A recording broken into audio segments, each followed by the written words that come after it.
شهر رمضان الذي أنزل فيه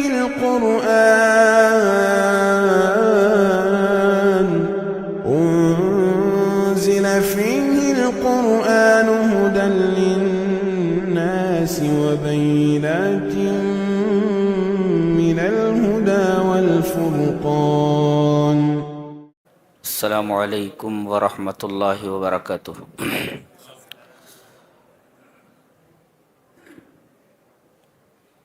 اعوذ باللہ من الشیطان الرجیم. بسم اللہ الرحمن الرحیم. تبارک الذی نزل الفرقان علی عبدہ لیکون للعالمین نذیرا. آج ہم 19ویں پارے اور 20ویں پارے کے یعنی 2 پاروں کے اہم مقامات سے گزریں گے. سورہ فرقان چل رہی ہے. پہلی آیت میں یہ بیان فرمایا گیا کہ بابرکت ہے وہ ذات جس نے فرقان کو، یعنی قرآن حکیم کی ایک صفت ہے الفرقان، الفارق بین الحق والباطل، جو حق اور باطل کے درمیان خط امتیاز کھینچ دے، ڈیفرینشیٹ کرے، this is right and this is wrong, تو اس وجہ سے اس کو فرقان کہا جاتا ہے. تو بابرکت ہے وہ ذات جس نے نازل کیا فرقان کو اپنے بندے پر. یہ بندہ کون ہے؟ جناب محمد رسول اللہ صلی اللہ علیہ وسلم. لیکون للعالمین نذیرا، تاکہ آپ تمام انسانوں اور تمام جنوں کے لیے نذیر بن جائیں. یہ آیت کریمہ بتا رہی ہے کہ قرآن یہ صرف عربوں کے لیے نہیں ہے بلکہ دنیا کے تمام لوگوں کے لیے، عیسائیوں کے لیے، یہودیوں کے لیے، ہندوؤں کے لیے، جتنے بھی مذاہب دنیا میں پائے جاتے ہیں. حقیقت یہ ہے کہ قرآن ان سب کے لیے للعالمین. اچھا، اور جس پر یہ قرآن نازل کیا گیا ہے وہ بھی صرف عربوں کے رسول نہیں ہیں بلکہ تمام دنیا والوں کے رسول ہیں.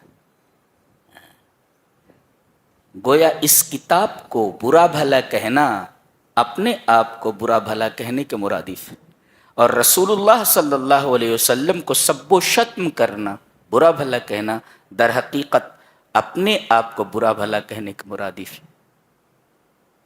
کتاب بھی آپ کی ہے، رسول بھی آپ کا ہے.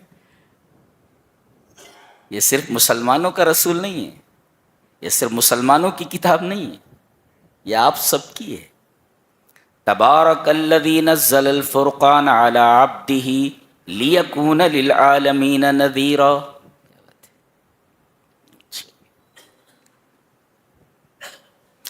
اس کے بعد جہنم کا ایک منظر بیان کیا جا رہا ہے.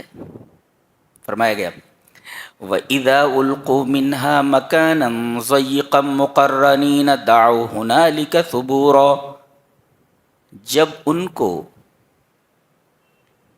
جہنم کی ایک تنگ جگہ میں پھینک دیا جائے گا، جگہ بہت نیرو ہوگی، بہت تنگ ہوگی،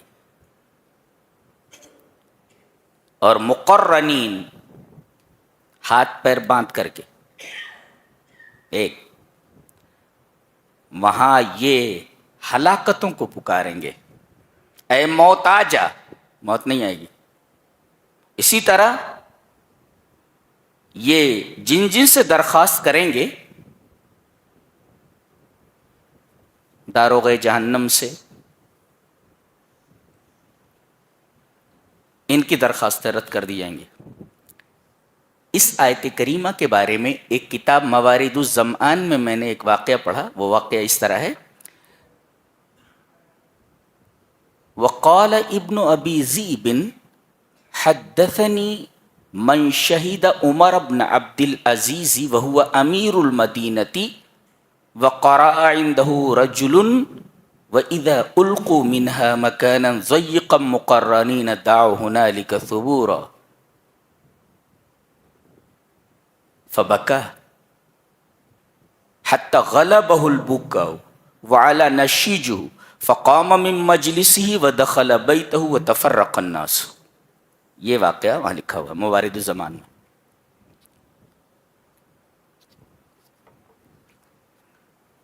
ابن ابی ذئب کہتے ہیں کہ مجھ سے یہ بات اس شخص نے بتائی جو حضرت عمر ابن عبد العزیز کی اس مجلس میں موجود تھا، جس مجلس میں ایک شخص آیا اور اس نے یہی آیت تلاوت کی کہ جب جہنمیوں کو جہنم کی ایک تنگ کوٹھری میں ہاتھ پیر باندھ کر جکڑ کر کے ڈال دیا جائے گا تو وہ ہلاکتوں کو پکاریں گے. یہ کون ہے؟ حضرت عمر ابن عبد العزیز، وہ امیر المدینہ، مدینہ کے گورنر ہیں. یہ اس آدمی نے جب یہ آیت پڑھی تو فبکا، حضرت عمر ابن عبد العزیز زار و قطار رو پڑے. حتی غلبہ البکاء، یہاں تک کہ ان پر گریہ طاری ہو گیا، آنسو ہیں کہ رکنے کا نام نہیں لے رہے ہیں. وعلی نشیجہ، اور ان کی سسکیاں بلند ہو گئیں. فقام من مجلسہ، پوری مجلس بیٹھی ہوئی تھی، مجلس میں سے اٹھے. ودخل بیتہ، اور گھر میں داخل ہو گئے. وتفرق الناس، ان کو اٹھتے دیکھ کر اور گھر میں داخل ہوتے دیکھ کر پوری کی پوری مجلس متفرق ہو گئی، پوری کی پوری مجلس اٹھ گئی. یہ مدینہ کا گورنر ہے. ایک آدمی نے اس کے سامنے یہ آیت کریمہ تلاوت کی تو روتے روتے بے حال ہو گئے، مجلس میں سے اٹھ کر چلے گئے. اب گھر میں جا کر کتنا روئے ہوں گے اندازہ نہیں لگایا جا سکتا. تو اس آیت کے تعلق سے یہ واقعہ موارد الزمان میں لکھا ہوا ہے. اس کے بعد فرمایا گیا قیامت کے دن ظالم اپنے ہاتھوں کو کاٹے گا اور بولے گا یا لیتنی اتخذت مع الرسول سبیلا، میں نے رسول کی بات مانی ہوتی، رسول کے راستے پر چلا ہوتا. یا ویلتا لیتنی لم اتخذ فلانا خلیلا، ہائے کاش میں نے فلاں کو اپنا دوست نہ بنایا ہوتا.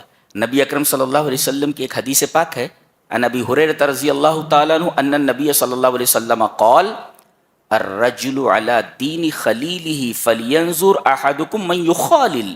حضرت ابو ہریرہ فرماتے ہیں کہ نبی اکرم صلی اللہ علیہ وسلم نے ارشاد فرمایا کہ آدمی اپنے دوست کے مذہب پر ہوتا ہے. جو دوست کا مذہب ہوگا اس مذہب کو یہ بھی اختیار کر لے گا. جو رنگ اس کے دوست کا ہوگا یہ رنگ اس کے اوپر بھی آ جائے گا.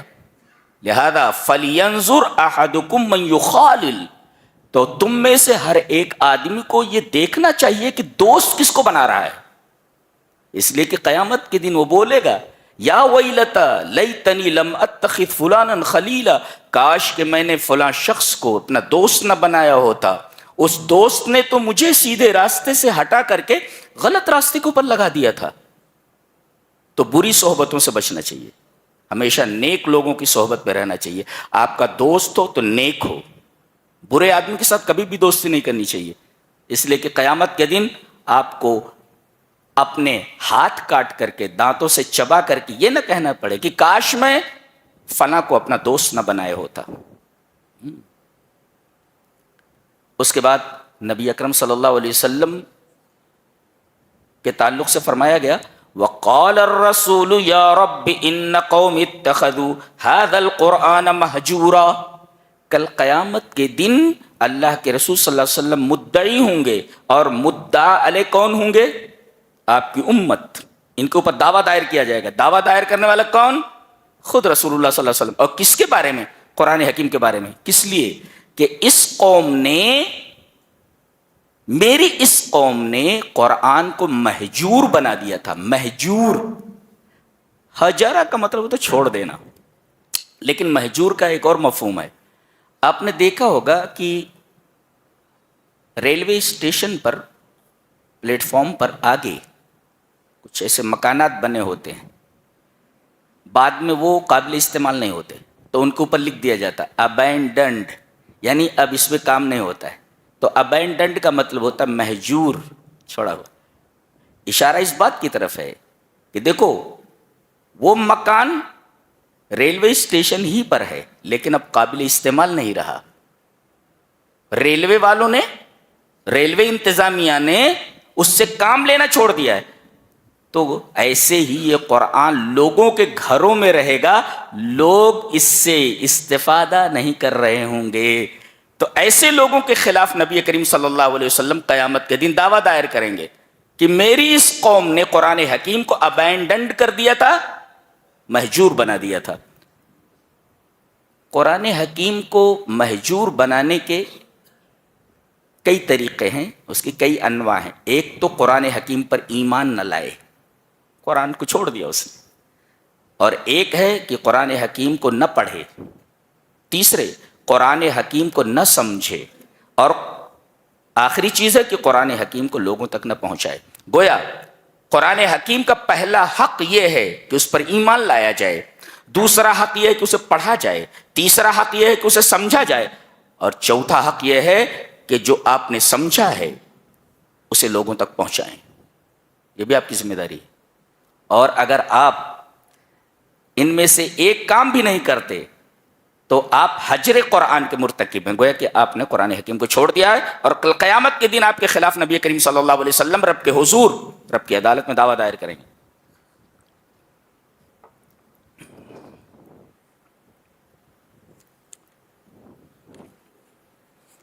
ایک بڑی پیاری بات کہی جا رہی ہے،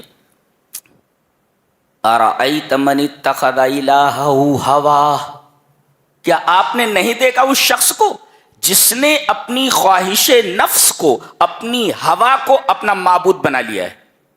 اپنی خواہش کو معبود بنا لینے کا کیا مطلب ہے؟ غالباً ابن کثیر نے کہا ہے کہ مَحْمَ اسْتَحْسَنَ مِن شَيْءٍ فَعَلَهُ. اپنی خواہش نفس کو معبود بنانے کا مطلب یہ ہے کہ جو بھی نفس کو اچھا لگے کر ڈالے. یعنی مہما استحسن من شیء فعلہ، دل کو جو چیز اچھی لگے کرتا چلا جائے.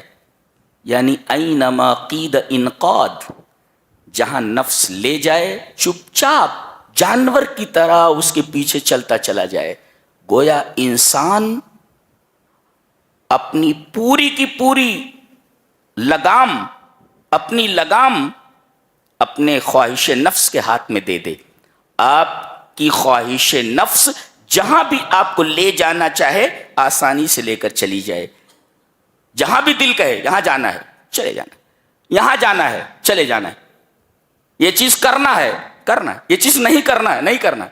تو آپ نے اپنی پوری باغ ڈور، اپنی پوری لگام آپ نے اپنے خواہش نفس کے ہاتھ میں دے دی ہے. یہی مطلب ہے اپنی خواہش نفس کو اپنا معبود بنانا. ارأیت من اتخذ الہہ ہواہ. ہم لوگوں نے ایسا ہی کیا ہوا ہے. ہمارا دل جو چاہتا ہے، جو بھی اچھا لگتا ہے ہم کر گزارتے ہیں. یہ نہیں دیکھتے کہ خواہش نفس کی اس پیروی میں کتاب و سنت کے کتنے تقاضے پامال ہوتے ہیں، ہمیں اس کی کوئی فکر نہیں ہوتی. دل کا کہا آنکھیں بند کر کے مانتے چلے جاتے. یہ بڑی خطرناک بات ہے. یہ اس کے بعد ایک بڑی شاندار بات کہی جا رہی کہ ہر ایک کے اوپر بھروسہ نہیں کیا جا سکتا. توکل ہر ایک کے اوپر نہیں کیا جا سکتا. کس کے اوپر توکل کیا جائے بتایا گیا. سب کے اوپر توکل نہیں کیا جا سکتا. کس کے اوپر توکل کریں؟ وَتَوَكَّلْ عَلَى الْحَيِّ الَّذِي لَا يَمُوتُ، توکل اس ذات پر کرو جو زندہ ہے، جسے موت نہیں آتی۔ آج کتنے لوگ ہیں جو اس زندہ کو جسے موت نہیں آتی، یعنی اللہ تبارک و تعالیٰ کو چھوڑ کر نہ جانے کتنے آستانوں پر اپنی جبین رگڑتے ہیں کچھ حاصل کرنے کے لیے، کن کن کے اوپر تکیہ کیے ہوئے ہیں، کن کن پر بھروسہ کیے ہوئے ہیں۔ کہا جا رہا ہے کہ سب پر بھروسہ نہیں کیا جا سکتا، بھروسہ کس پر کیا جائے؟ وَتَوَكَّلْ عَلَى الْحَيِّ الَّذِي لَا يَمُوتُ، توکل کرو اس ذات پر جو زندہ ہے اور لا یموت، اسے موت نہیں آتی۔ تو بھروسہ کے لائق کون؟ بھروسہ کیے جانے کے لائق کون؟ جو زندہ ہے، جسے موت نہیں آتی، اور وہ صرف ایک ہی ذات ہے، اللہ تبارک تعالیٰ۔ بقیہ اور کوئی بھروسے کے لائق نہیں ہے۔ آگے دیکھیں، عباد الرحمن یعنی رحمان کے بندے، یہ عباد اللہ نہیں کہا گیا اللہ کے بندے، بلکہ کہا گیا رحمان کے بندے۔ کیا مطلب؟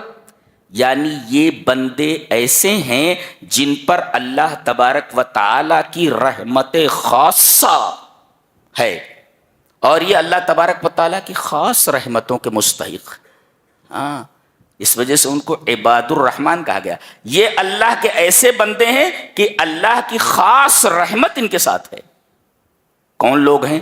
جن کے اندر یہ 11 صفتیں پائی جائیں، الگ ترتیب 11 صفتیں بیان کی گئی ہیں، اور یہ 11 صفتیں جن کے اندر موجود ہوں وہ عباد الرحمن ہیں، رحمان کے بندے ہیں، ایسے بندے جن پر اللہ تبارک و تعالیٰ کی خاص رحمت ہے، اللہ کی خاص نظر کرم ہے۔ وہ 11 صفات یہاں بیان کی گئی، ان میں ایک نمایاں صفت سب سے پہلے بیان کی گئی کہ وہ زمین پر بڑی عاجزی اور بڑے تواضع اور بڑی خاکساری کے ساتھ چلتے ہیں۔ وَإِذَا خَاطَبَهُمُ الْجَاهِلُونَ قَالُوا سَلَامًا، اور جب جاہل لوگ ان سے الجھتے ہیں تو انہیں سلام کہہ کر آگے بڑھ جاتے ہیں۔ کسی نے بڑا اچھا تبصرہ کیا ہے، ان العاقل لا يشتغل بمخاصمة الجہال، عقل مند آدمی کبھی بھی جاہلوں کے ساتھ بحث میں نہیں الجھتا۔ ٹھیک ہے بھائی، تو ٹھیک ہے، میرا پیچھے چھوڑ، میں تجھ سے بات نہیں کرنا چاہتا، اس لیے کہ وہ جاہل آدمی ہے، وہ بات کرے گا تو جاہلانہ کرے گا۔ لہذا عقل مند آدمی، خاص طور سے عباد الرحمن، کبھی بھی جاہلوں سے الجھ کر اپنے وقت کو ضائع نہیں کرتے، یہ ان کی نمایاں خصوصیت ہے۔ اچھا، اس کے بعد فرمایا گیا کہ جب ان سے کوئی گناہ ہو جائے، یہ ایک نکتہ یاد رکھو، یعنی رحمان کے بندوں سے بھی گناہ ہو جاتا ہے۔ ہم سے گناہ نہیں ہوتا؟ ہوتا ہے۔ تو رحمان کے بندے وہ ہیں جن سے گناہ بھی ہو جاتا ہے، لیکن گناہ پر اصرار نہیں کرتے۔ گناہ ہو جاتا ہے، وَلَمْ يُصِرُّوا عَلَى مَا فَعَلُوا، اپنی گناہوں کے اوپر اصرار نہیں کرتے۔ عباد الرحمن کا یہ مطلب نہیں ہے کہ ان سے گناہ نہیں ہوتا، گناہ ہوتا ہے، مگر اپنے گناہوں پر وہ مصر نہیں ہوتے، اس پر مستمر نہیں ہوتے، ان کا یہ گناہ مسلسل نہیں ہوتا۔ بتقاضائے بشریت کوئی گناہ سرزد ہو گیا تو کیا کرتے ہیں؟ بتایا گیا،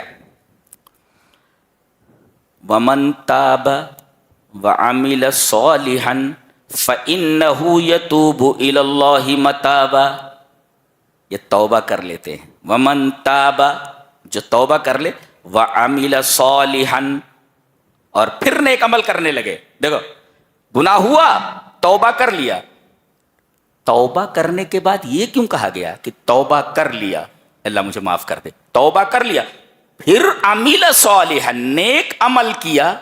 یہ توبہ کرنے کے بعد نیک عمل کیا، اس کا کیا مطلب ہے؟ توبہ کے بعد نیک عمل کا جو حوالہ دیا گیا ہے، اس کا مطلب یہ ہے کہ آدمی توبہ کے بعد جب نیک اعمال کرنے لگتا ہے تو ھذا یدل علی صدق توبتہ، تو یہ نیک عمل اس کی سچی توبہ کی دلیل ہوتا ہے۔ مطلب یہ ہوا گناہ ہو گیا، توبہ کر لیا، اور توبہ کرنے کے بعد نیک اعمال کرنے لگا، تو یہ نیک اعمال کرنا توبہ کے بعد اس بات کی دلیل ہے کہ اس کی یہ توبہ سچی ہے، یدل علی صدق توبتی، اس کی توبہ کی سچائی کے اوپر کہ اس کی توبہ سچی ہے، اس پر دلیل ہے۔ لہذا گناہ ہو جائے تو فوراً توبہ کرو، توبہ کرنے کے بعد نیک عمل کرو۔ یہ نیک عمل کرنا اس بات کی دلیل ہوگا کہ آپ کی یہ توبہ سچی ہے۔ نہیں تو گناہ ہوا، توبہ کر لیا، پھر گناہ کر لیا، پھر توبہ کر لیا، پھر گناہ کیا، پھر توبہ کر لیا، یہ مذاق ہے توبہ کے ساتھ، یہ مذاق ہے توبہ کے ساتھ۔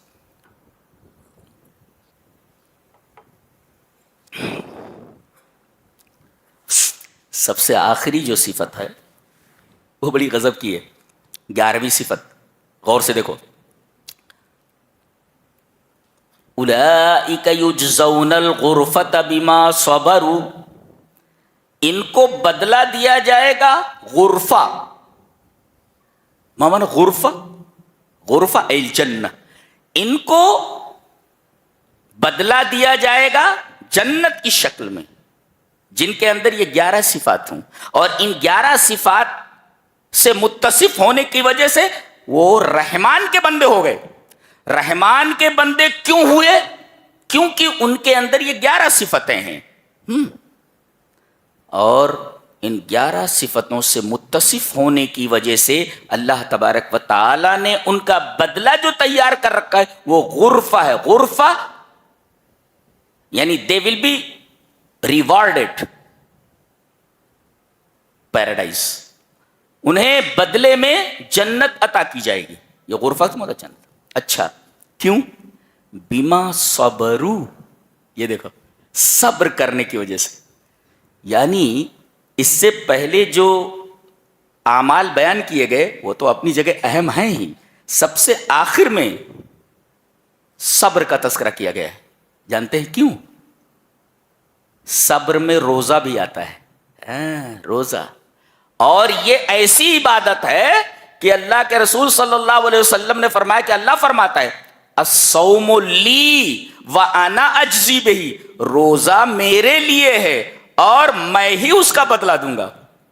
کسی اور عبادت کے بارے میں نہیں کہا گیا، صرف روزہ کے بارے میں کہا گیا، اور یہ روزہ اتنی اہم چیز ہے کہ اللہ تبارک و تعالی نے جنت میں ایک اسپیشل دروازہ رکھا ہوا ہے کہ لا يدخلہ الا الصائمون، کہ اس دروازے سے صرف اور صرف روزہ دار ہی داخل ہوں گے۔ یہ اتنی اہم عبادت ہے، اللہ کے لیے بھوک برداشت کرنا، اللہ کے لیے پیاس برداشت کرنا، اللہ کے لیے اپنی جنسی خواہش کو ترک کر دینا، فضول چیزوں سے اپنے آپ کو محفوظ رکھنا۔ اللہ نے جن جن چیزوں سے منع کیا ہے آدمی اس مہینے میں بچا رہے، تو اللہ تبارک و تعالیٰ نے کہا میری وجہ سے، میرے کہنے کی وجہ سے، صرف میرے لیے میرے بندے نے بھوک کو قبول کیا، پیاسا رہا، بھوکا رہا، اور کوئی پتہ بھی نہیں لگا سکتا کہ یہ روزے سے ہے یا نہیں ہے۔ یہ ایسی بات ہے، نماز پڑھتے ہوئے ہم دیکھ سکتے ہیں کہ نماز پڑھ رہا نمازی ہے، خیرات دیتے ہوئے ہم بتا سکتے ہیں کہ یہ خیرات دینے والا ہے، مصدق، متصدق، لیکن روزہ آدمی نے رکھا ہوا ہے کہ نہیں رکھا ہوا ہے آپ نہیں بتا سکتے، آپ نہیں بتا سکتے، صرف اللہ کو معلوم ہے۔ آپ اپنے کمرے میں بالکل تنہا ہیں، اگر آپ وہاں ایک گلاس پانی پی لیں کون دیکھنے والا ہے؟ اور چہرہ بنا کر کے آپ باہر نکلیں کہ سب سے بڑے آپ روزہ دار ہیں، کوئی فیصلہ نہیں کر سکتا۔ یہ عبادت صرف اللہ اور اس کے بندے کے درمیان ہے، لہذا اللہ نے فرمایا یہ عبادت چونکہ میرے اور میرے بندے کے درمیان ہے لہذا میں ہی اس کا بدلہ دوں گا۔ الصوم لی وانا اجزی، روزہ میرے لیے ہے، اس لیے کہ میں جانتا ہوں اس نے روزہ رکھا ہوا کہ نہیں۔ میں کیسے یہ بیوقوف آدمی تھا، وہ کہتا تھا ایسا پانی پیتا ہوں کہ خدا بھی نہیں جانتا۔ اچھا کیسا پانی پیتا تھا؟ وہ تالاب میں ڈبکی لگاتا تھا، اور ڈبکی لگانے کے بعد تالاب میں دھیرے سے پانی پی لیتا تھا اور کہتا تھا ایسا پانی پیتا ہوں کہ خدا بھی نہیں جانتا. وہ ایک مچھلی کانٹے والی چھوٹی سی، جب اس نے پانی منہ میں لیا تو وہ مچھلی بھی اس کے منہ میں آ گئی اور حلق میں اٹک گئی. باہر چلاتے ہوئے نکلا، اللہ سب دیکھ رہا ہے، اللہ سب جانتا ہے، اللہ سب جانتا ہے. ایسا پانی پیتا ہوں کہ خدا بھی نہیں جانتا. اب مچھلی کانٹے والی اٹک گئی، اب باہر آ کر چلا رہا ہے ایسا پانی پیتا ہوں کہ خدا بھی جانتا ہے. کہنا پڑا اس کو. تو یہ عبادت ایسی ہے جو اللہ اور اس کے بندے کے درمیان ہے. اور یہاں پر صبر کا عمومی مفہوم مراد ہے، جس میں نمایاں چیز روزہ ہے. لہذا اللہ تبارک و تعالی نے صبر کے لفظ کو سب سے بعد میں ذکر فرمایا ہے. گویا یہ سب سے بڑی عبادت ہے. روزہ تو صبر ہے ہی، اور یہ روزہ ہمیں صبر کرنا سکھاتا ہے. کتنی بھی مصیبتیں آ جائیں، روزہ یہ تعلیم دیتا ہے. بھوکے رہے ہو نا، پیاسے رہے ہو نا، بہت ساری خواہشوں کو تم نے چھوڑا ہوا ہے، تم نے اپنے نفس پر کنٹرول کر لیا ہوا ہے، تم نے اپنے نفس کو معبود نہیں بنایا ہے. یہ سب کچھ صبر سے آپ کو ملا ہے. صبر ایک ایسی نعمت ہے جس سے آپ کو یہ ساری چیزیں ملی ہیں. لہذا زندگی میں کہیں بھی کوئی بھی پریشانی آ جائے، آپ صبر کا دامن ہاتھ سے نہ چھوڑیں. جذبات میں آ کر کبھی بھی بے صبرے نہ بنیں. ابھی ایک واقعہ کہیں ہو گیا ہے کہ کسی غیر مسلم بچی نے شاید کسی مسلم کے اوپر کوئی پانی پھینک دیا یا کوڑا کرکٹ ڈال دیا. حالانکہ بعد میں غیر مسلم فیملی نے ان سے معافی بھی مانگی، لیکن وہ مسلم نوجوان اتنا غصے میں تھا کہ اس نے اس غیر مسلم نوجوان کو اپنے کچھ ساتھیوں کے ساتھ پیٹ پیٹ کر مار ڈالا. یہ مہینہ صبر کا ہے. تم نے صبر کہاں دکھایا؟ اللہ، صبر آپ کو دیکھنا ہے. قرآن حکیم بتاتا ہے کہ صبر کو لازم پکڑو. اس عبادت کو سب سے آخر میں ذکر کیا گیا ہے، اور نبی کریم صلی اللہ علیہ وسلم کی زندگی آئینہ بن کر ہمارے سامنے کھڑی ہوئی ہے کہ صبر کیسے کیا جاتا ہے. حدیث صحیح ہے کہ نبی کریم صلی اللہ علیہ وسلم خانہ کعبہ کے پاس نماز پڑھ رہے ہیں. یصلی عند الکعبہ، کعبہ کے پاس آپ نماز پڑھ رہے ہیں. تھوڑے فاصلے کے اوپر ابو جہل اپنے ساتھیوں کے ساتھ بیٹھا ہوا ہے. اس نے دیکھا کہ محمد نماز پڑھ رہے ہیں صلی اللہ علیہ وسلم. کانا پھونسی کرتے ہوئے کہا کہ فلاں گھر میں ایک اونٹ ذبح ہوا ہے، تو کون اونٹ کا اوج، اونٹ کی اوجڑی، جس کو کہتے ہیں سلل جزور، سلا کہتے ہیں اوجڑی کو، دے دے، کون سلل جزور، جزور مانے اونٹ، تو کون ہے جو اونٹ کی اوجڑی لے کر آ جائے اور محمد کے صلی اللہ علیہ وسلم دونوں کندھوں کے درمیان ڈال دے. عقبہ ابن ابی معیط فقام اشقى القوم، قوم کا سب سے بدبخت آدمی کھڑا ہوا اور وہاں سے اس نے اوجھڑی کو اٹھایا، اور جب نبی کریم صلی اللہ علیہ وسلم سجدے میں گئے تو اس نے پوری اوجھڑی آپ کے اوپر ڈال دی. کسی نے آپ کی بچی حضرت فاطمہ کو خبر دی. اس وقت وہی جویریت بہت چھوٹی تھی، اس وقت بہت بچی تھی. سیدہ دوڑتی ہوئی آئیں، دیکھا کہ ان کے ابا پورے کے پورے اوجھ کے اندر دبے ہوئے ہیں. وہ روتے ہوئے آپ کے اوپر سے اوجھڑی کو ہٹانے لگی. نبی کریم صلی اللہ علیہ وسلم نماز سے فارغ ہوئے. آپ نے ان لوگوں کو کچھ نہیں کہا. آپ نے اپنی یہ درخواست، اپنی یہ بات رب کے حضور ڈال دی کہ جو کچھ میرے ساتھ ہوا ہے میرے رب تو دیکھ ہی رہا ہے. اللہ، یہ صبر کا ایک اعلیٰ مقام ہے. صبر کا ایک اعلیٰ مقام ہمیں سکھایا گیا ہے کہ ہمیں کس حد تک صبر کا دامن پکڑنا ہے. بچی کو کیسا لگا ہوگا کہ باپ کے اوپر اوجھ رکھی ہوئی پوری، جس کے بارے میں نبی کریم صلی اللہ علیہ وسلم نے فرمایا فاطمہ میرے جگر کا ٹکڑا ہے. آپ حضرت فاطمہ رضی اللہ تعالی عنہ کی سیرت پڑھیے.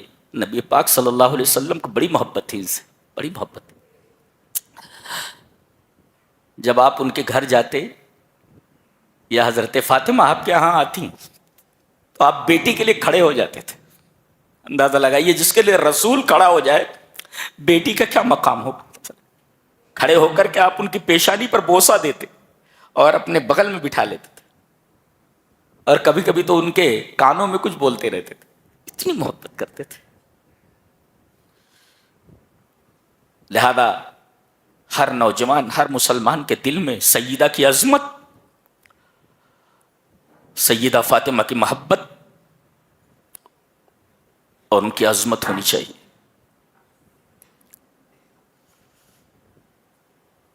لہذا اس مسلم نوجوان نے جو حرکت کی ہے اس کا اسلام سے کوئی تعلق نہیں، اس کا وہ پرسنل میٹر ہے. لہذا ایک مسلمان کے اس پرسنل میٹر سے پورے اسلام کو کٹہرے میں نہیں کھڑا کیا جا سکتا. اس نے ایسی حرکت کیوں کی؟ اس نے قرآن کو نہیں پڑھا، اس نے رسول اللہ صلی اللہ علیہ وسلم کی زندگی کا مطالعہ نہیں کیا کہ ہمیں جذبات میں آ کر کے اس حد تک نہیں جانا تھا کہ کسی غیر مسلم نوجوان کو قتل کر دے. قانون تھا، قانون سے شکایت کرنی تھی. قانون اگر تاخیر کرتا انصاف دینے میں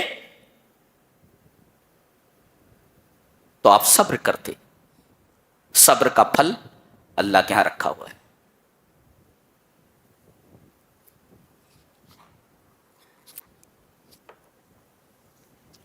آگے سورۃ الشعراء ہے.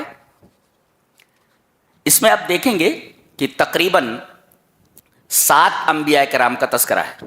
جی اور جہاں ان کا بیان ختم ہوتا ہے ایک آیت کریمہ رکھی جاتی ہے بار بار، وَإِنَّ رَبَّكَ لَهُوَ الْعَزِيزُ الرَّحِيمُ.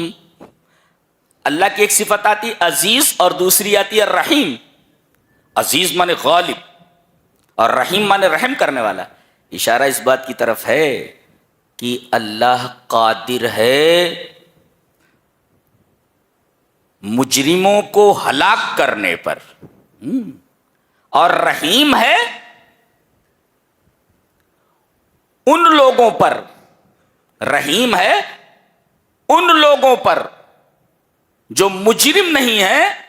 تو گویا عزیز ہے، غالب ہے اس بات پر کہ مجرم کو ہلاک کر دے، اور رحیم ہے کہ جرم کرنے کے بعد بھی آدمی کو ڈھیل دیتا رہتا ہے. یہ اس کا رحم ہے. ایک مطلب اور، عزیز ہے جو لوگ ایمان نہیں لائے، اور رحیم ہے ان پر جو ایمان لائے. العزیز علی من لم یؤمن والرحیم بمن آمن. رحیم ہے ایمان والوں پر اور عزیز ہے، غالب ہے ان لوگوں پر جو ایمان نہیں لائے.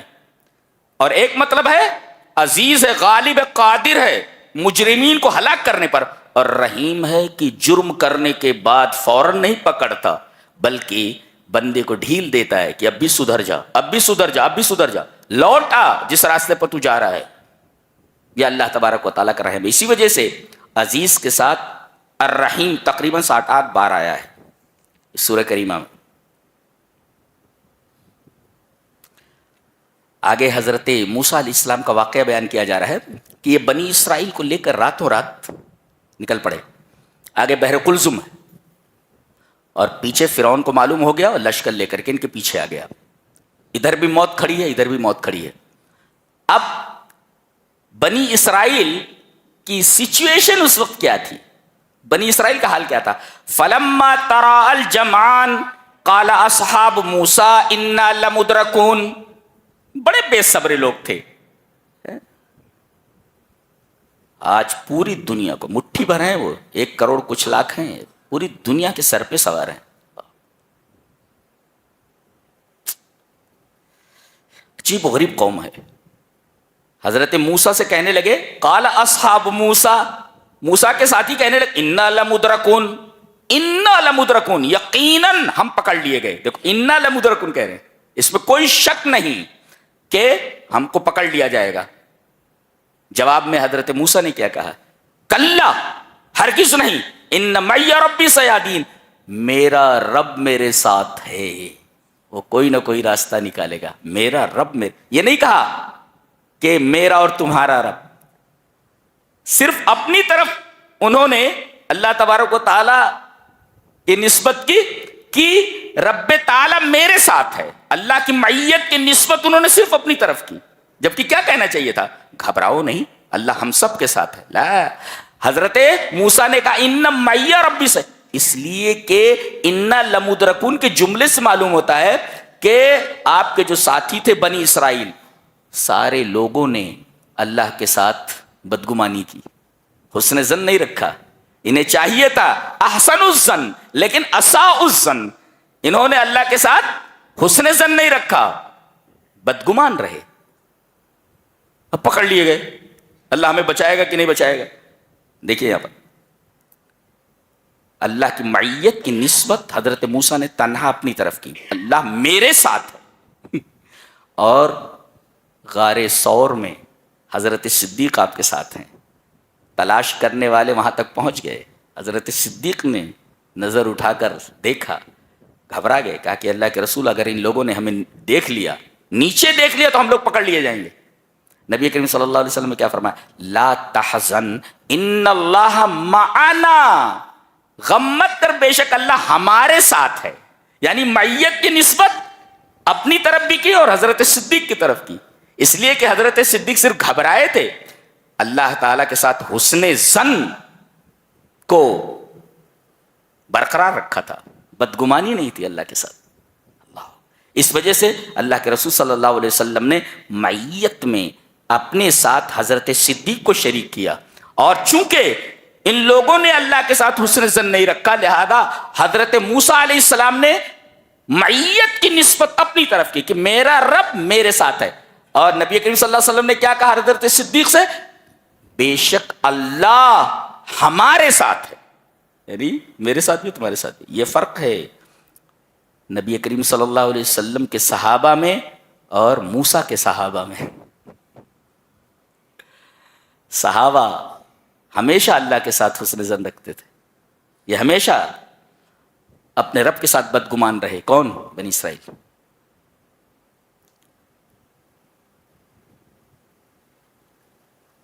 میرے ساتھ ہے اللہ، تو ایک مفسر لکھتا ہے اگر اللہ ساتھ ہو تو للبحر یغرق وللنار تحرق، کوئی دریا ڈبو نہیں سکتا اور کوئی آگ جلا نہیں سکتی.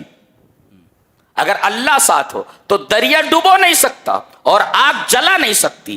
حضرت ابراہیم کو آگ میں ڈالا گیا، اللہ ساتھ تھا جی، لہذا آگ نے نہیں جلایا.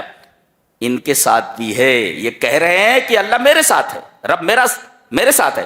تو اللہ تعالیٰ نے فرمایا نکلنے کا راستہ ہم بتاتے ہیں. فَأَوْحَيْنَا إِلَى مُوسَىٰ أَنِ اضْرِب بِّعَصَاكَ الْبَحْرَ، ہم نے کہا کہ اے موسیٰ تم اپنے عصا کو دریا پر مارو. ذرا کسی تالاب میں اپنی لاٹھی مار کر کے دیکھو، راستہ بنے گا؟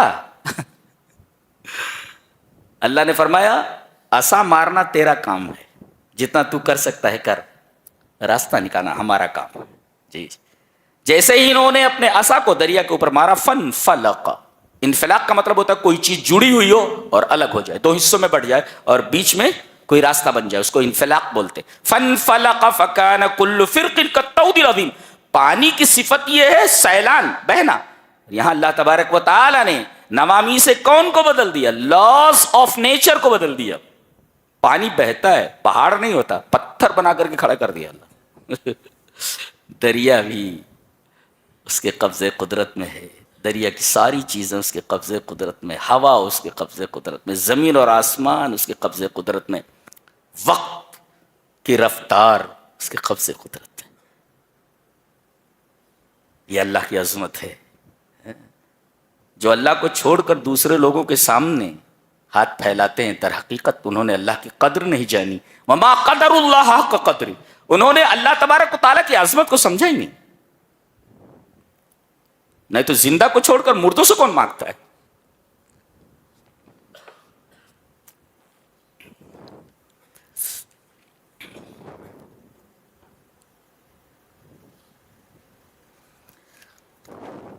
یہ جو سورہ ہے اس کا نام سورۃ الشعراء ہے. اس نام سے یہ سورہ اس وجہ سے نازل کی گئی کہ مشرکین نبی کریم صلی اللہ علیہ وسلم کو شاعر کہتے تھے. شاعر کہتے تھے. اللہ تبارک و تعالیٰ نے یہ سورہ نازل کر کے یہ بتایا ہے کہ شاعر میں اور ایک نبی میں بڑا فرق ہوتا ہے. آخر میں فرمایا گیا وَالشُّعَرَاءُ يَتَّبِعُهُمُ الْغَاوُونَ، شعراء کے پیچھے جو چلنے والے ہوتے ہیں وہ گمراہ ہوتے ہیں، غاؤن ہوتے ہیں. اور نبی کے پیچھے چلنے والے کون ہیں؟ وہ سب ہدایت یافتہ ہے. ان کے پیچھے چلنے والے بیکار لوگ ہوتے ہیں اور نبی کریم صلی اللہ علیہ وسلم کو فالو کرنے والے، آپ کے پیچھے چلنے والے سب کریم لوگ ہوتے ہیں. کریم لوگ بتائیے. فرمایا گیا کہ یہ جو شاعر ہوتے ہیں وَأَنَّهُمْ يَقُولُونَ مَا لَا يَفْعَلُونَ، یہ جو کہتے ہیں وہ کرتے نہیں ہیں. کسی مفسر نے لکھا ہے کہ يَعِظُونَ وَلَا يَتَّعِظُونَ، نصیحت کرتے ہیں یہ اپنے اشعار میں لیکن خود نصیحت قبول نہیں کرتے. وَيَنْهُونَ عَنِ الْمُنْكَرِ وَلَا يَنْتَهُونَ، برائیوں سے روکتے ہیں اپنے اشعار میں لیکن خود نہیں رکتے. جی شراب کو برا بتاتے ہیں لیکن اکثر شاعر شرابی ہوتے ہیں. تو ایک شاعر کی زندگی میں اور ایک نبی کی زندگی میں زمین اور آسمان کا فرق ہوتا ہے. اس وجہ سے یہ سورہ کریمہ نازل کی گئی کہ لوگوں کو معلوم ہو جائے کہ ایک نبی میں اور ایک شاعر میں کیا فرق ہوتا ہے. شاعر کے ہاں قول اور فعل میں تضاد ہوتا ہے اور نبی کے ہاں نبی جو بول دیتا ہے اس پر عمل کر کے بتاتا ہے. یہ فرق ہے ایک شاعر میں اور ایک نبی کے اندر. اچھا اس کے بعد اللہ سے ایکسپشن کیا گیا، استثناء کیا گیا. سارے شعراء خراب نہیں ہوتے بلکہ نبی کریم صلی اللہ علیہ وسلم کے صحابی حضرت حسان بن ثابت بھی شاعر ہیں. تو شاعری اگر تعمیری ہے تو مستحسن ہے اسلام کے نزدیک، اور ایسا شاعر اچھا ہے. اور وہ شاعر جس کے پاس ایمان نہ ہو، اخلاق نہ ہو، اس کو اسلام پسندیدگی کی نگاہ سے نہیں دیکھتا. جی جی. تعمیری شاعری کا ایک منظر دکھاتا ہوں. ایک شعر کے اندر ایک شاعر بہت اچھا کہتا ہے کہ بد نظر اٹھنے ہی والی تھی کسی کی جانب. بد نظر، کوئی لڑکی جا رہی ہے، بد نظر اٹھنے ہی والی تھی کسی کی جانب، اپنی بیٹی کا خیال آیا تو دل کانپ گیا. اس کو کہتے تعمیری شاعری. یہ الا الذین آمنوا وعملوا الصالحات سے ایسے تعمیری شعراء کا استثناء کیا گیا ہے. اس کے بعد سورہ نمل ہے. نمل کہتے ہیں چینٹی کو، چیونٹی، اینٹس، چیونٹیاں. حضرت سلیمان علیہ السلام وہ نبی ہیں جو پرندوں کی زبان سمجھتے تھے. آج زوولوجی کتنی ترقی پر ہے لیکن زوولوجی کا پروفیسر یہ نہیں بتا سکتا کہ چڑیا کیا بول رہی ہے. حضرت سلیمان علیہ السلام چڑیا کی زبان سمجھتے تھے. وَعُلِّمْنَا مَنْطِقَ الطَّيْرِ، ہم نے چڑیا کی بولی سکھا دی تھی. چڑیا کیا بول رہی ہے حضرت سلیمان علیہ السلام سمجھتے، بات کرتے تھے. چڑیا بھی بات کر رہی ہے اور آپ بھی بات کر رہے ہیں، جیسا کہ ابھی آئے گا. اس میں ہے الاہتمام باللغات المختلفہ. اس میں مسلمان نوجوانوں کو یہ تعلیم دی گئی ہے کہ جو بہترین زبانیں ہیں، مفید زبانیں ہیں، اپنی زبان کے علاوہ ان زبانوں کو بھی سیکھو. جیسے انگلش ہے، سنسکرت ہے اور بہت ساری زبانیں ہیں جو مفید ہیں، جو کہیں کام آ سکیں. تو اپنی مادری زبان کے علاوہ ان زبانوں کو بھی سیکھا جائے. تو چیونٹیوں کی زبان سمجھتے تھے، پرندوں کی زبان سمجھتے. ایک دفعہ لشکر لے کر کے آگے جا رہے تھے، ایک وادی سے گزرے جس کو وادی نمل کہا جاتا تھا. جی، دا ویلی آف اینٹس، جو چیونٹیوں کی وادی تھی. چیونٹیوں کی جو رانی تھی، قالت نملۃ، چیونٹیوں کی رانی نے کہا یا ایھا النمل ادخلوا مساکنکم، اے چیونٹیوں تم اپنے اپنے گھروں میں مساکن میں گھس جاؤ. کہیں ایسا نہ ہو کہ حضرت سلیمان علیہ السلام اور ان کا لشکر تمہیں لاشعوری طور پر کچل نہ دے. دیکھو، ایک تو یہ کہ اپنے ساتھی چیونٹیوں سے یہ کہہ رہی ہے کہ تم اپنے اپنے گھروں میں چلی جاؤ. سلیمان اور ان کا لشکر کہیں تمہیں بے خیالی میں روند نہ دے، کچل نہ دے.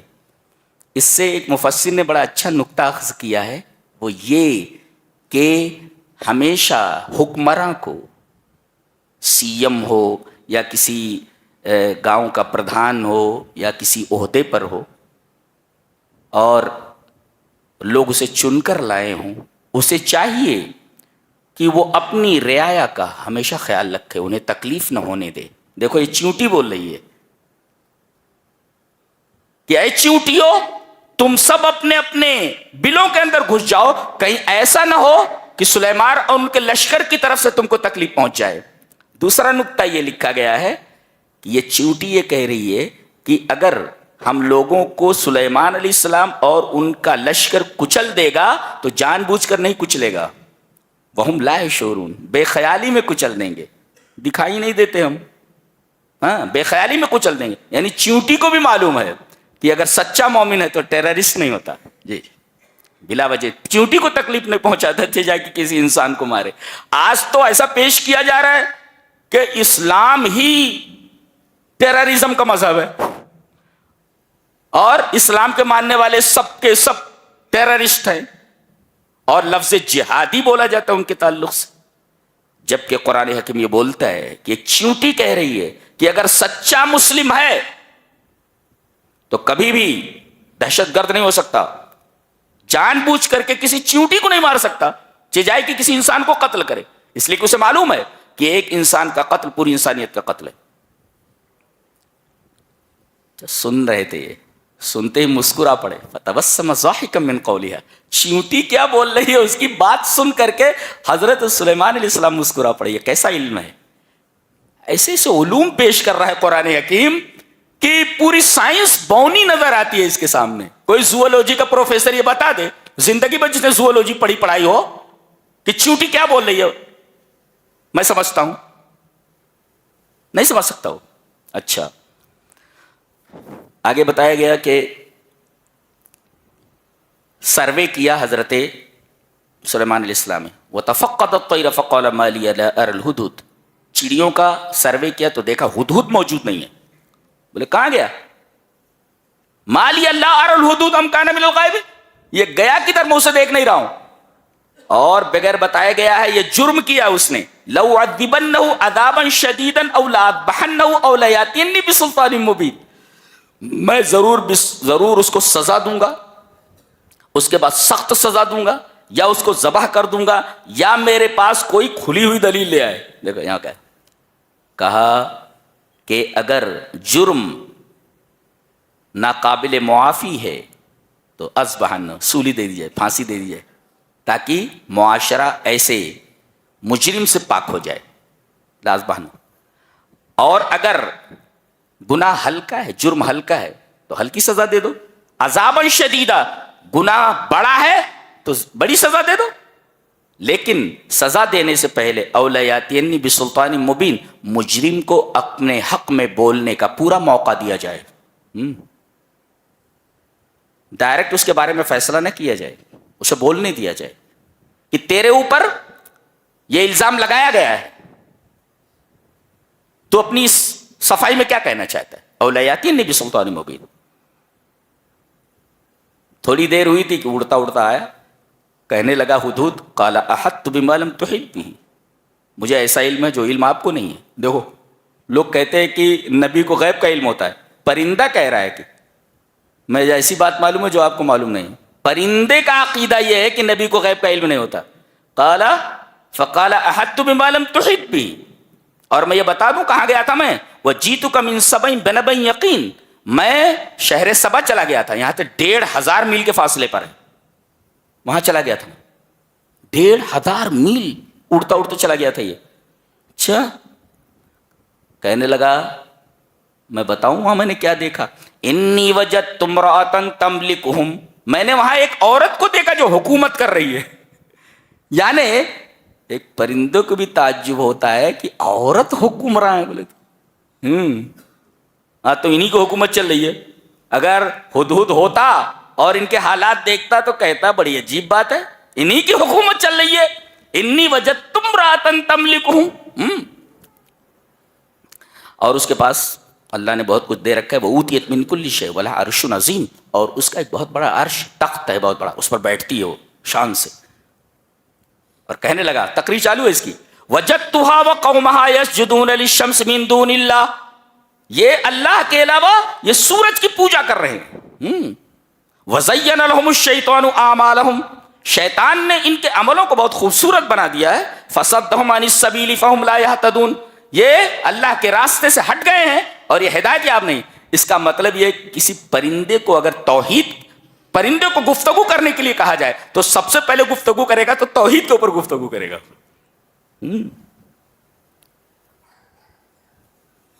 انسانی شرک کر سکتا ہے، انسان اور جن کے علاوہ کائنات کی ہر شے موحد ہے.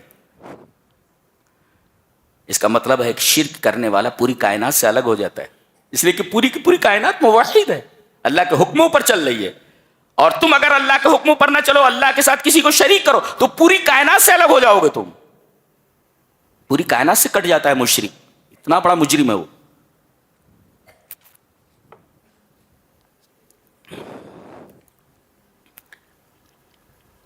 اور یہ کہا تھا کہ اس کا ایک بڑا عرش ہے، تخت. عرش مانے تخت. تقریر میں کہہ رہا ہے اللہ لا الہ الا هو رب العرش العظیم. نہیں ہے کوئی معبود سوائے اللہ کے جو عرش عظیم کا رب ہے. عرش عظیم کا رب. کہا کہ ٹھیک ہے ہم تحقیق کریں گے کہ تو سچا ہے جھوٹا ہے. قال سننظر اصدقت ام كنت من الكاذبین، یعنی کوئی خبر لائے تو فوراً اس کو مت مان لیا کرو، تحقیق کرو. کوئی آیا اور آپ کے کان میں کچھ کہہ دیا، ارے وہ فلاں آدمی تو تم کو ایسا کہہ رہا تھا، میں دیکھ لیتا ہوں، میں دیکھ لیتا.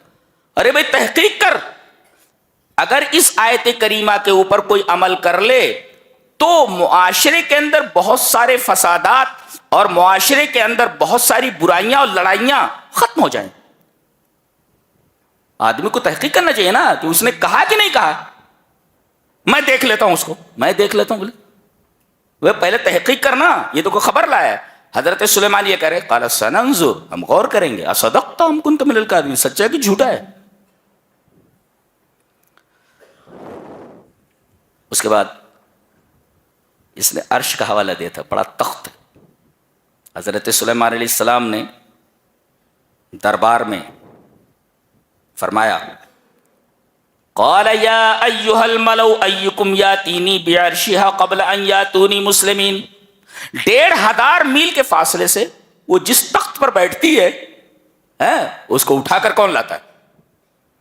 قال عفریت من الجن، ایک طاقتور جن کھڑا ہوا اور کہا کہ دربار برخاست ہونے سے پہلے میں وہ تخت لے آؤں گا. یہ کوئی آدھا گھنٹہ 1 گھنٹہ میں. قبل ان تقوم من مقامک، آپ اپنی جگہ سے کھڑے ہوں گے، دربار برخاست ہونے سے پہلے 1500 میل کے فاصلے سے میں تخت اٹھا کر لے آؤں گا.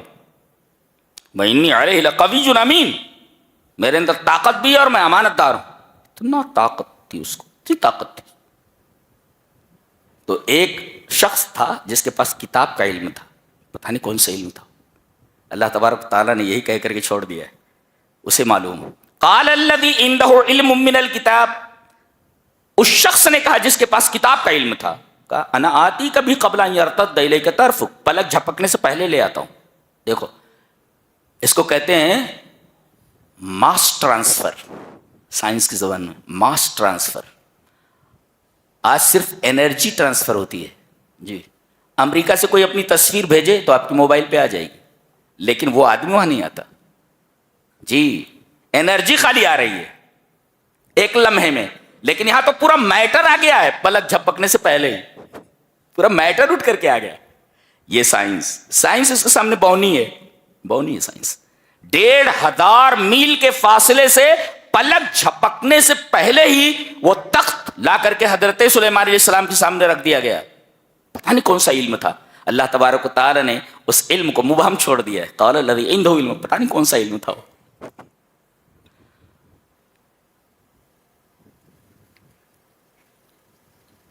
قرآن میں وہ علم ہے؟ پتہ نہیں، ہو سکتا ہے، ہو سکتا ہے. قال الذی عنده علم من الکتاب، کتاب کا کوئی علم تھا. 1500 میل کے فاصلے سے پلک جھپکتے ہی تخت کو لے کر آ گیا. یعنی ماس ٹرانسفر ہو گیا جی. ابھی تک تو انرجی ٹرانسفر ہو رہی ہے، قرآن کہتا ہے پلک جھپکتے ہی ماس ٹرانسفر ہو گیا ہے. ابھی تم انرجی ٹرانسفر کرنے میں لگے ہوئے ہو. اور پھر اس تخت کی جو مالکہ تھی، ملکہ تھی، اس کو بلایا گیا. آئی، وہ آئی، رانی جو ہے وہ آئی. اب اس کو محل میں لے جا رہے ہیں. محل کیسا؟ صرح ممرد، صرح ای القصر، محل ممرد اے مملس و مسوا، بالکل ہموار، فلیٹ اور چکنا. یہ عجیب ٹیکنالوجی ہے کہ نیچے پانی ہے، اوپر شیشے کا فرش ہے. کہا کہ چلو. اب جیسے آگے بڑھی، اس نے اپنے پائنچے جو ہے اوپر کرنے شروع کیے. وہ کشفت عن ساقیہ، اپنی پنڈلی سے اس نے اپنے کپڑے اٹھانے شروع کر دیے. وہ سمجھی کہ پانی میں چلنا ہے. کتنی شاندار ٹیکنالوجی. نیچے پانی ہے، اوپر شیشے کا فرش ہے. اور رانی کو ایسا لگا کہ یہ پانی ہے، لہذا اس نے اپنے پائنچے اوپر چڑھا لیے. ایک مفسر لکھتا ہے کہ رانیاں جو ہوتی ہیں اپنی پنڈلی نہیں کھولتی. یہاں تو عالم یہ ہے کہ یہاں تک کھلا ہوا ہوتا ہے، یہاں تک کھلا ہوا ہوتا ہے. لڑکیوں کے لباس یہاں تک اوپر تک ہو جاتے. اور یہاں یہ رانی آ رہی ہے تو کشفت عن ساقیہا، اس نے اپنی پنڈلی پر سے کپڑے اٹھائے. اس کا مطلب پنڈلی سے نیچے تھا کپڑا چھپا ہوا ہوتا. تو رانیاں اور شہزادیاں کبھی بھی اپنی پنڈلی نہیں دکھاتی.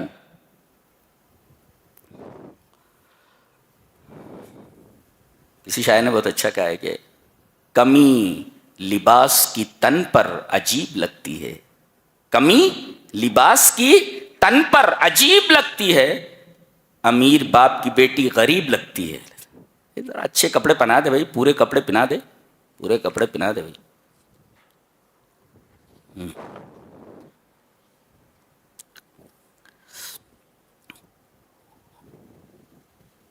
آگے فرمایا گیا قُلْ لَا يَعْلَمُ مَنْ فِي السَّمَاوَاتِ وَالْأَرْضِ الْغَيْبَ إِلَّا اللَّهُ، اللہ کے علاوہ زمین اور آسمان میں غیب کی بات کوئی نہیں جانتا. حضرت عائشہ فرماتی ہیں من حدثك ان محمدا راى ربه فقد كذب وهو يقول لا تدرك الابصار ومن حدثك انه يعلم الغيب فقد كذب وهو يقول لا يعلم الغيب الا الله، رواه البخاری فی کتاب التوحید. تم سے جو یہ کوئی کہے کہ نبی کریم صلی اللہ علیہ وسلم نے معراج میں اللہ کو اپنے سر کی آنکھوں سے دیکھا، وہ جھوٹ بولتا ہے، اس لیے کہ قرآن کہتا ہے لا تدرك الابصار، اسے آنکھیں نہیں دیکھ سکتی.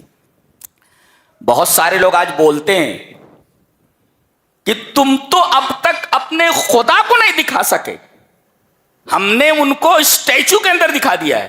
ارے جو دکھائی دے جائے وہ معبود کیسے ہو سکتا ہے؟ اور کیوں دکھائی نہیں دیتا؟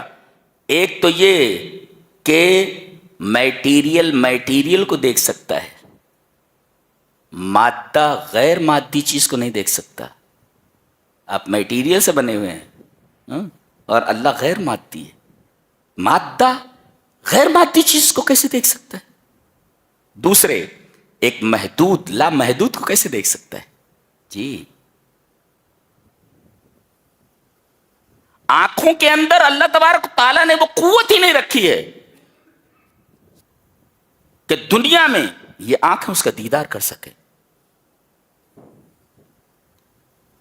یہ کون سا خدا ہے بھائی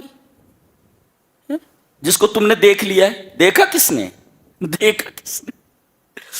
جی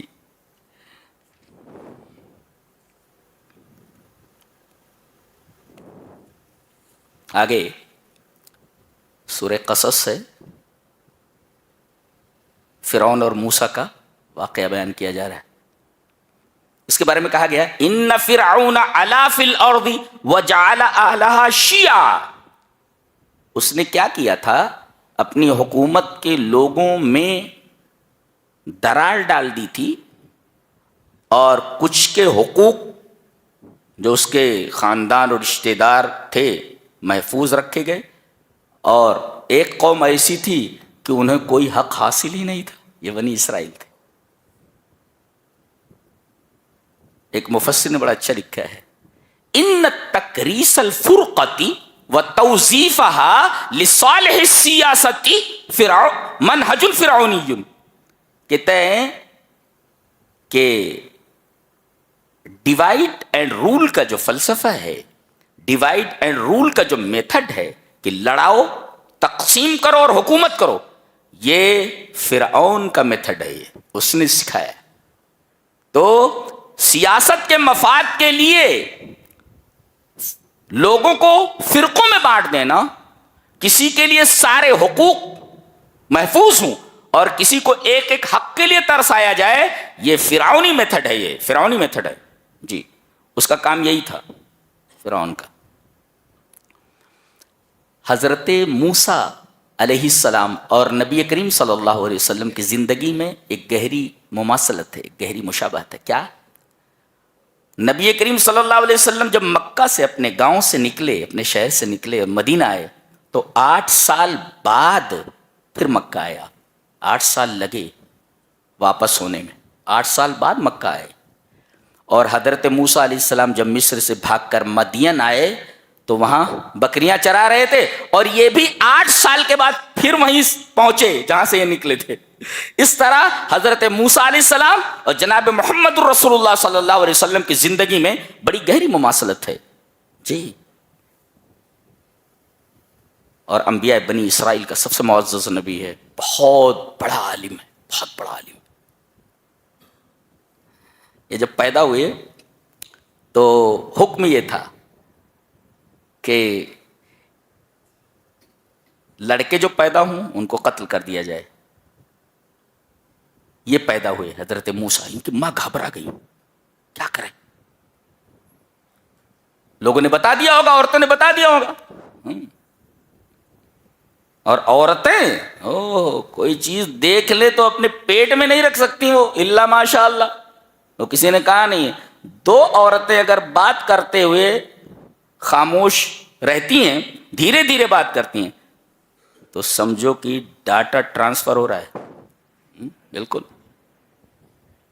اور اگر کہہ دیں ارے ہمیں کیا لینا دینا ہے اس سے، سمجھو کہ مکمل ڈاٹا ٹرانسفر ہو چکا ہے، اب یہ دوسری طرف ٹرانسفر ہونے کی راہ دیکھ رہا ہے، ٹرانسفر ہونا چاہتا ہے جی۔ تو عورتوں نے بتا دیا ہوگا کہ بھئی ان کے ہاں بچہ پیدا ہوا ہے، لڑکا پیدا ہوا۔ اب حضرت موسیٰ علیہ السلام کی والدہ گھبرا گئی، اللہ تبارک تعالیٰ نے ان کے پاس وحی کی، وَأَوْحَيْنَا إِلَىٰ أُمِّ مُوسَىٰ أَنْ أَرْضِعِيهِ، ان کو دودھ پلا دو، فَإِذَا خِفْتِ عَلَيْهِ فَأَلْقِيهِ فِي الْيَمِّ وَلَا تَخَافِي وَلَا تَحْزَنِي إِنَّا رَادُّوهُ إِلَيْكِ وَجَاعِلُوهُ مِنَ الْمُرْسَلِينَ۔ ایسا کرو، دودھ پلا دو ان کو، دودھ پلانے کے بعد ایک تابوت میں ان کو رکھ کر کے حوالے دریا کر دو۔ کمزور ہیں، چھوٹے بچے ہیں، شیر خوار بچے ہیں، ان کو تابوت میں رکھ کر کے یم میں ڈال دیا گیا، یم یعنی دریا، دریا میں ڈال دیا گیا۔ اللہ تبارک و تعالیٰ نے اس کمزور کو دریا سے بچا لیا، اور ایک طاقتور تھا وہ بھی یم میں آیا، اس کے لیے بھی وہ لفظ استعمال کیا گیا، یم۔ فرعون طاقتور تھا، دریا میں آیا اور ہلاک کر دیا گیا۔ دریا وہی ہے، فیصلے الگ الگ ہیں۔ ایک کمزور کے حق میں فیصلہ ہوا کہ اسے بچا لیا جائے، سمندر کو حکم ہوا کہ موسیٰ کو کوئی تکلیف نہیں ہونی چاہیے، موسیٰ بچ گئے۔ اور فرعون کے بارے میں حکم ہوا بچنا نہیں چاہیے، لہذا ڈبو دیا گیا۔ دریا وہی ہے، ایک کمزور کو بچا لیا گیا اور ایک طاقتور کو ڈبو دیا گیا۔ یہ اللہ کے فیصلے ہوتے، ایک ہی چیز ایک آدمی کے لیے رحمت اور دوسرے کے لیے زحمت۔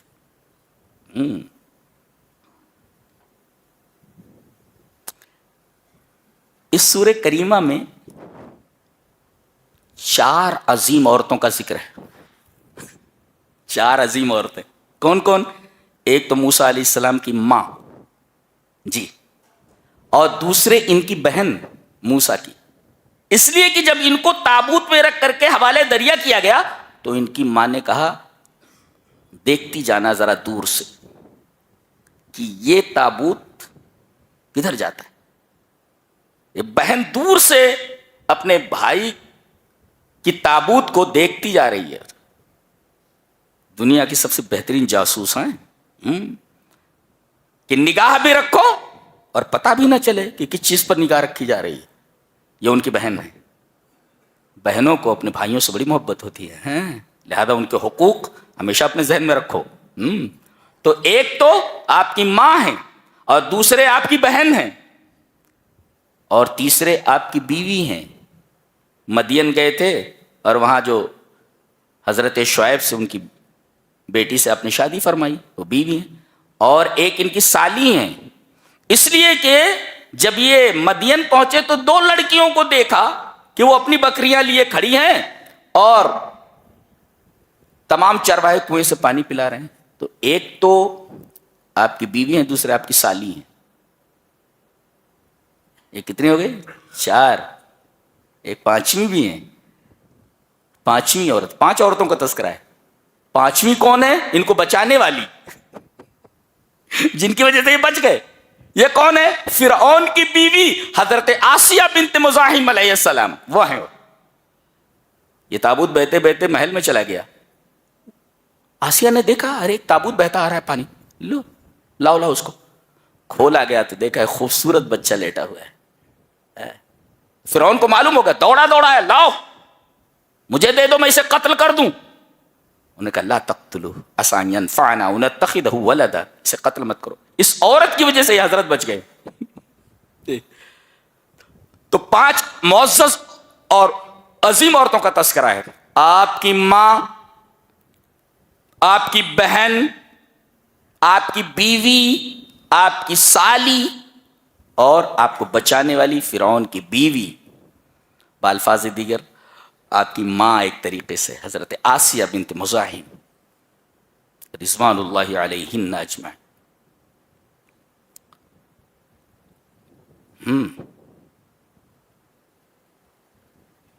چار عورتوں کا تذکرہ ہے.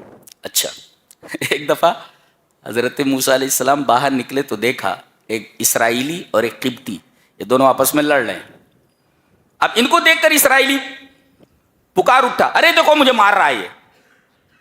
حضرت موسیٰ علیہ السلام کہہ رہے کیا ہے، چل چھوڑ. تو ذرا کچھ زیادہ بننے لگا ہوگا. حضرت موسیٰ علیہ السلام نے ایک فائٹ مارا، میں مر گیا ہوں. فوقذہ موسیٰ فقضى علیہ، ایک ہی فائٹ میں مر گیا ہوں، ایک ہی فائٹ میں مر گیا. کہتا جلالی پیغمبر دے. فوقذ، وقت زمانے فائٹ، ایک فائٹ مارا مر گیا ہوں. فوقذہ موسیٰ فقضى علیہ.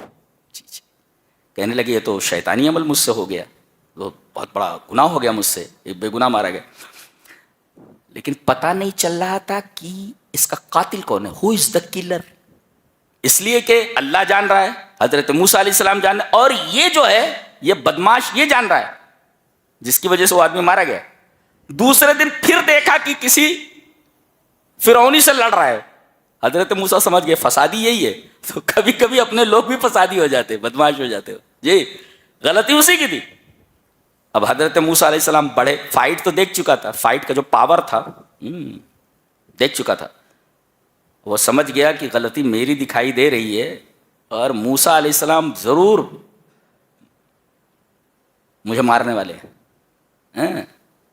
جیسے حضرت موسیٰ علیہ السلام آگے بڑھے، کہنے لگا قال یا موسیٰ اتريد ان تقتلنی کما قتلت نفسا بالامس.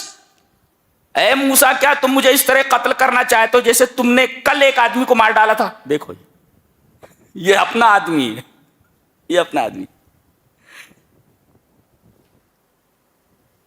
اب لوگوں کو معلوم ہو گیا، پلان بننے لگا موسیٰ علیہ السلام کو قتل کر دیا جائے بلا کر کے. کہہ رہے ان تريد الا ان تكون جبارا في الارض وما تريد ان تكون من المصلحين. تم زمین میں دادا بننا چاہ رہے، جبار مانے دادا بننا چاہ رہے، اور تم اصلاح کرنے والوں میں سے نہیں ہو. اب دیکھیے سب سے بڑا مسئلہ تو یہ ہے، لوگوں سے لڑتا پھر رہا ہے، لوگوں سے لڑتا پھر رہا ہے اور سب سے بڑا مسئلہ بنا ہوا ہے. تو گاؤں کے دور علاقے میں ایک آدمی رہتا تھا، وہ ایمان لا چکا تھا، اسے معلوم ہو گیا، دوڑا دوڑا آیا، وَجَاءَ رَجُلٌ مِّنْ أَقْصَى الْمَدِينَةِ يَسْعَى، یہ نہیں کہا کہ آیا، دوڑتے ہوئے آیا۔ اس کا مطلب یہ ہے کہ دین کا کوئی کام ہو یا کوئی خطرہ ہو تو آدمی کو سستی نہیں برتنی چاہیے، دوڑ کر کے اس کی خبر دینی چاہیے۔ یہ دوڑتا ہوا، قال یا موسیٰ ان الملأ یأتمرون بک لیقتلوک فاخرج انی لک من الناصحین، نکل لو اس لیے کہ تمہارے قتل کا پلان بن رہا ہے۔ فخرج منها خائفا یترقب، نکل پڑے یہ۔ چلتے چلتے چلتے چلتے وہاں مدین پہنچ گئے، اللہ اکبر،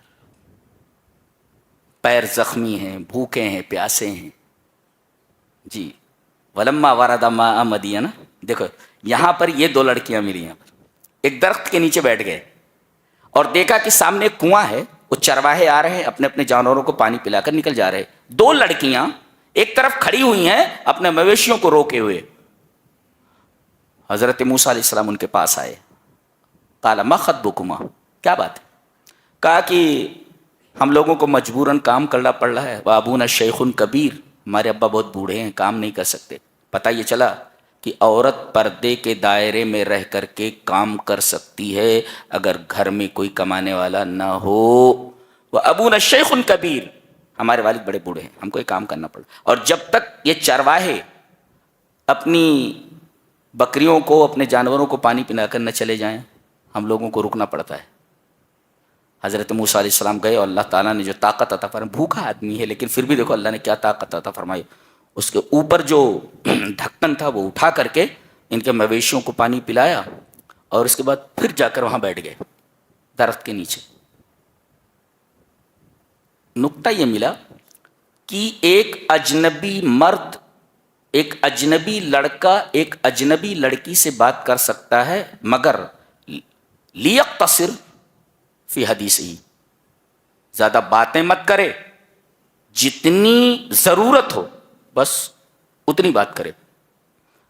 لڑکیوں نے جواب دیا، قالت، لڑکیوں کو بھی چاہیے کہ ذرا چونچلے مت کرتے بیٹھیں، اتنا ہی جواب دیں، تجیب بقدر الحاجہ، ضرورت کے تحت جواب دیں، اگر بات کرنے کی ضرورت پڑے تو۔ پھر دونوں چلی گئیں۔ فرمایا گیا کہ ان میں سے ایک جو تھی، قالت لا نسقي حتى يصدر الرياح فجاءت احداهما تمشي على استحياء، دونوں چلی گئیں۔ اس کے بعد ان میں سے ایک آ رہی ہے جی، اور حیا کے اوپر چل رہی ہے، حیا کے اوپر۔ حیا کے اوپر چلنے کا مطلب، کسی نے بہت خوبصورت بات کہی ہے کہ فلا قیمت للورد دون عبیرہ، پھول میں خوشبو نہ ہو تو پھول کی کوئی قیمت نہیں ہوتی، ایسے لڑکی میں حیا نہ ہو تو لڑکی کی کوئی قیمت نہیں۔ فلا قیمت للورد دون عبیرہ، اگر پھول میں خوشبو نہ ہو تو پھول بے قیمت ہے، اور کسی لڑکی کے اندر کسی عورت میں حیا نہ ہو تو عورت بے قیمت ہے۔ اسی وجہ سے عربی میں حیا بارش کے لیے استعمال ہوتا ہے۔ عربی میں لفظ حیا کا ایک مطلب ہے بارش۔ جب بارش زمین پر برستی ہے تو مردہ زمین زندہ ہو جاتی ہے، سوکھے ہوئے پودے زندہ ہو جاتے ہیں۔ ایسے ہی اگر عورت کے اندر حیا نہ ہو تو وہ مری ہوئی ہے، وہ زندہ نہیں ہے۔ اس وجہ سے حیا کو حیا کہا گیا، اور بالکل سچ کہا گیا، اذا لم تستحی فاصنع ما شئت، اگر تیرے اندر حیا نہ ہو تو جو چاہے کر۔ ایسا ہے۔ اللہ اکبر۔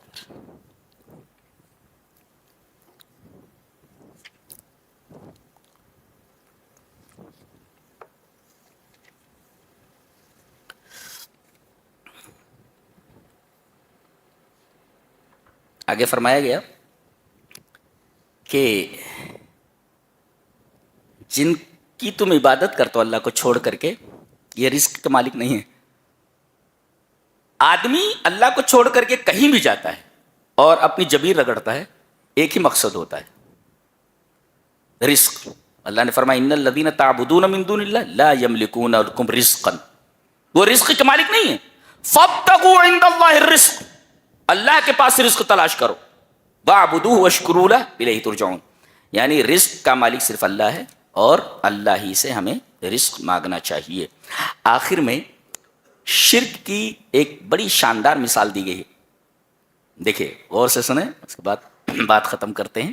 مثل الذین اتخذوا من دون اللہ اولیاء کمثل العنکبوت، ان لوگوں کی مثال جنہوں نے اللہ کے علاوہ سہارے بنا لیے ہیں کہ اللہ کے علاوہ بھی سہارے، کمثل العنکبوت، مکڑی کی طرح، لائک اے اسپائڈر، ایک مکڑی کی طرح، اتخذت بیتا، جس نے گھر بنایا، وَإِنَّ أَوْهَنَ الْبُيُوتِ لَبَيْتُ الْعَنْكَبُوتِ، اور دنیا میں سب سے کمزور گھر مکڑی کا گھر ہوتا ہے۔ جی لو کانوا یعلمون، کاش یہ جانتے ہو۔ اس پر ہم بحث کرنا چاہیں گے۔ مکڑی جس میٹیریل سے گھر اپنا بناتی ہے، میٹیریل کہاں سے آتا ہے؟ من الداخل ام من الخارج؟ اندر سے آتا ہے، باہر سے نہیں۔ اس لیے کہ وہ جو لیس دار چیز جس سے اس کا گھر بنتا ہے، اس کا اندر سے نکلتا ہے، باہر سے میٹیریل نہیں آتا۔ ہمیں گھر بنانا ہو تو میٹیریل باہر سے منگاتے ہیں، اس کو باہر سے میٹیریل منگانے کی ضرورت نہیں ہے، اس کا میٹیریل گھر کا اندر ہی ہے۔ اس کا مطلب یہ ہے کہ شرک اور بدعت یہ آدمی کے اپنے بنائے ہوئے ہوتے ہیں، اور توحید جو ہے یہ باہر سے آتی ہے، اللہ کے وحی سے آتی ہے۔ جی اللہ کی وحی سے، اور اس کا پورا میٹیریل کس کا؟ مکڑی کے جالے کا پورا میٹیریل خود مکڑی کے اندر سے نکلتا ہے۔ لہذا بدعت بھی خود ساختہ ہے اور شرک بھی خود ساختہ ہے۔ توحید یہ وحی الہی کے ذریعے معلوم ہوتا ہے۔ اور دوسرے دیکھیں، یہ جو جالا بنایا گیا ہے، سب سے کمزور گھر ہے یہ مکڑی کا گھر، اس میں نہ تو دروازے ہیں، نہ اس میں دیواریں ہیں، نہ اس میں چھت ہے، نہ اس میں کھڑکیاں ہیں۔ اور جس گھر میں دروازے نہ ہوں، کھڑکیاں نہ ہوں، سب سے غیر محفوظ گھر ہوتا ہے۔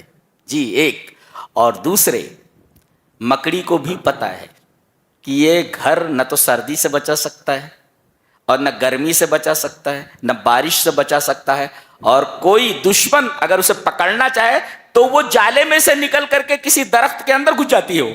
اسے اچھی طرح معلوم ہے کہ یہ میرا گھر میری حفاظت نہیں کر سکتا۔ اللہ تبارک و تعالی نے فرمایا کہ اللہ کو چھوڑ کر تم نے جو سہارے بنا رکھے ہیں اسی مکڑی کے جالے کی طرح ہیں جو غیر محفوظ ہے۔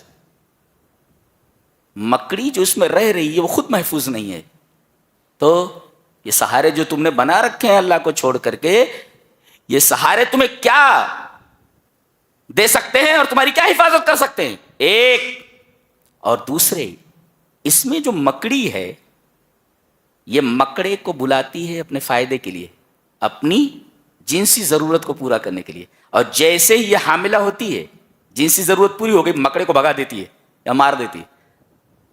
شوہر نہیں رہنا یا مار کر کے شوہر کو بھگا دیتی ہے۔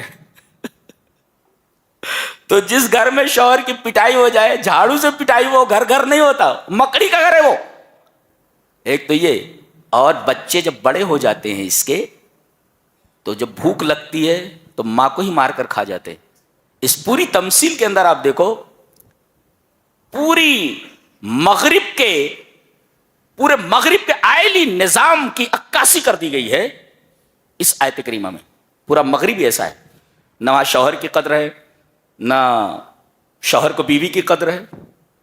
بچے اولڈ ایج ہوم کے اندر لے جا کر کے ڈال دیتے ہیں ماں باپ کو۔ جی آئلی نظام بکھرا ہوا ہے، اور یہ وہ لوگ ہیں جو کہتے ہیں ہم دنیا میں سب سے زیادہ سویلائزڈ ہیں اور سب سے زیادہ مہذب اور متمدن ہیں۔ اللہ ہمارے حال پر رحم فرمائے اور ان کو سدھرنے کی توفیق عطا فرمائے۔ یہ رہا 19ویں اور 20ویں پارے کا خلاصہ۔ اللہ ہمیں نیک عمل اور اچھی سمجھ کی توفیق عطا فرمائے۔ وآخر دعوانا الحمدللہ رب العالمین۔